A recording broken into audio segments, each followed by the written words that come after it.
Hello, everybody, and thank you again for joining us. This is Applied Force. We're going to be going over lab number two, which is position versus time and velocity analysis. With us today is going to be Mr. Diego Beltran, Jacobo Nava, Julian Durand, John De Santiago, Yara Velarde, and our newest member, Ms. Samantha Armenta. I will now hand it over to Diego as he will continue to explain what we did in this lab. Thank you, John. In this experiment, we set out with one clear objective: to study motion using position versus time data. By analyzing the slope of the graph, we were able to calculate velocity during different segments of motion. These hand-calculated values didn't stand alone. They were carefully compared against Capstone's measured velocities to check for accuracy and identify possible sources of error. Now, the question: how did we do it? The procedures were straightforward but critical. First, the glider, track, and motion sensor, which used Capstone system, were set up. We then sketched out the predicted position time graph, then released the glider and recorded the resulting graphs with Capstone. Key points were marked, velocities were calculated by hand, and finally, those results were compared directly with the computer's values. My name is Diego Beltran with your objectives and procedures. Now back to Julian with equipment. Hello, this is Julian, and in this slide, I'm going to be talking about the equipment we use for the lab. So to start, we use the motion sensor, which we had already used in the previous lab. This basically just tracks where that white plate is going by sending a actual invisible beam that tracks exactly where it stops. We also use the glider and track for this lab, which is it just shoots air like a hockey table through the little holes in the track, and it helps to have no friction. We also use the Capstone software again to actually document our graphs and see what is being created from the actual experiment we're doing. And so what we actually did for the experiment was we used the glider to actually go back and forth on the track, and that just allowed us to have the actual position of the graph. And the capstone, of course, records the position relative to time and creates velocity versus time graph. Hello once again, my name is Diego, back with the predictions. So, when we plot velocity against time, what we expect to see is that the graph should stay pretty steady during each motion, basically flat lines. If the glider is moving away from the sensor, that means the velocity will show up as positive or above zero. On the other hand, when the glider is moving back towards the sensor, velocity flips negative, so it drops below zero. Now, here's the interesting part.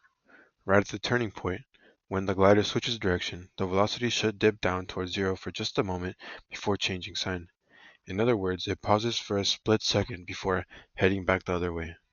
That's the general pattern we're predicting for this experiment. Thank you.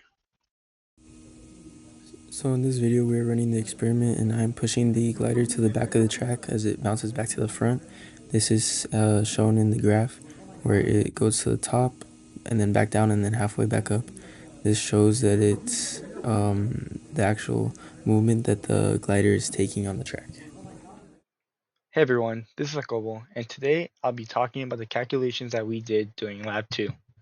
So after we made our velocity graph, we found the mean, aka the velocity, from point A to B and points B to C, using the tool the program had and labeling it the experimental value, that being 0.87 for points A to B and negative 0.69 for points B to C. Then we began doing our own calculations to find the velocity from both points A to B and points B to C, using the formula velocity equals final position minus the initial position over final time minus the initial time, and then labeling them as the theoretical values, that being 1.73 minus 0 over 3.2 minus 1.150 equals 0.844 for points A to B, and 0.02 minus 1.73 over 5.700 minus 3.200 equals negative 0.684. After finding both the experimental and theoretical values for both lines, we then found the percent error that we have between the theoretical and experimental values. Using the equation The difference equals the absolute value of the theoretical minus the experimental over the theoretical times 100%. With this equation, we found that the percent error for points A to B was the absolute value of 0.844 minus 0.87 over 0.844 times 100 equals 3.08%.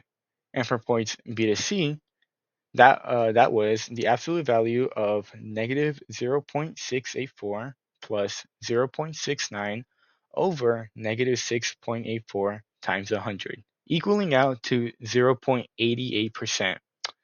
And that's all. Thank you for listening.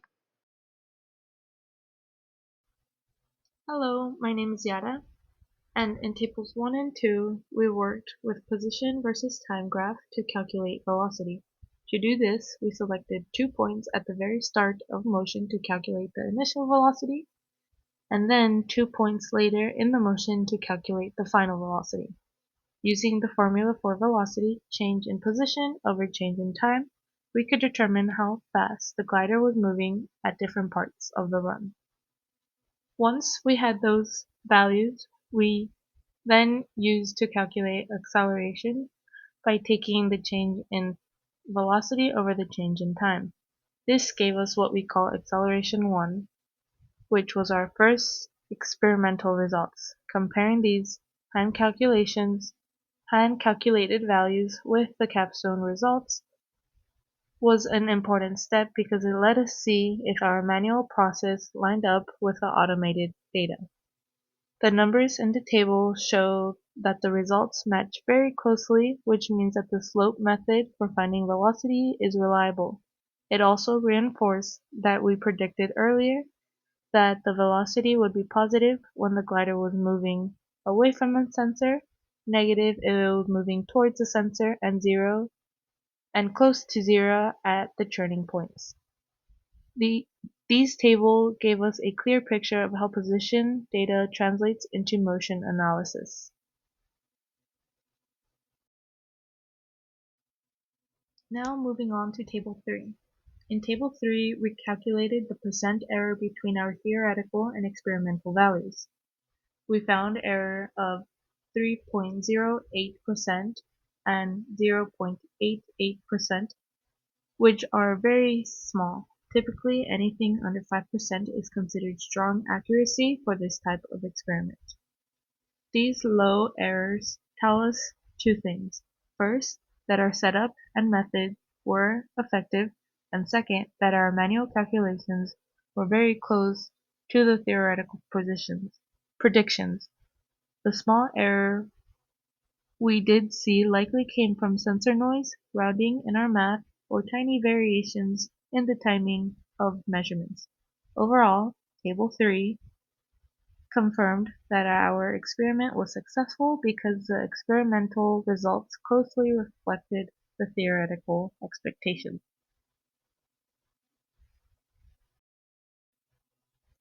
This is our conclusion.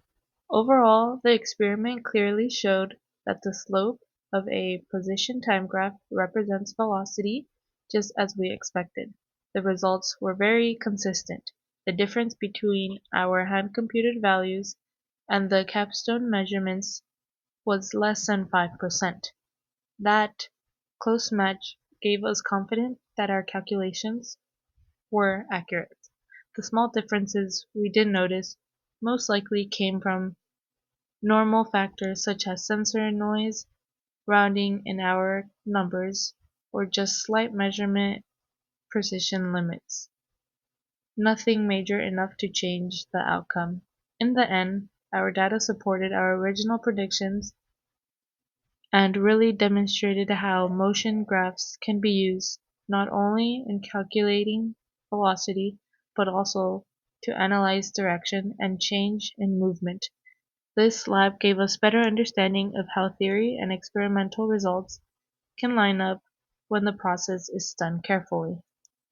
For credits, here are the team contributions, which are shown above. Diego worked on objective procedures and predictions, which is slide 2 and 4. Jacobo worked on our calculations and the explanation, which is slide 6. Julian presented equipment/method, lab process, which are slides 3 and 5. John presented our introduction, which is slide 1, and worked on presentation transitions. Myself, I worked on our data tables and conclusion slides, which are slides 7 through 9, and Samantha is our newcomer. She just shadowed our lab report process. These credits recognize everyone's specific contributions, and that concludes our lab report. Thank you.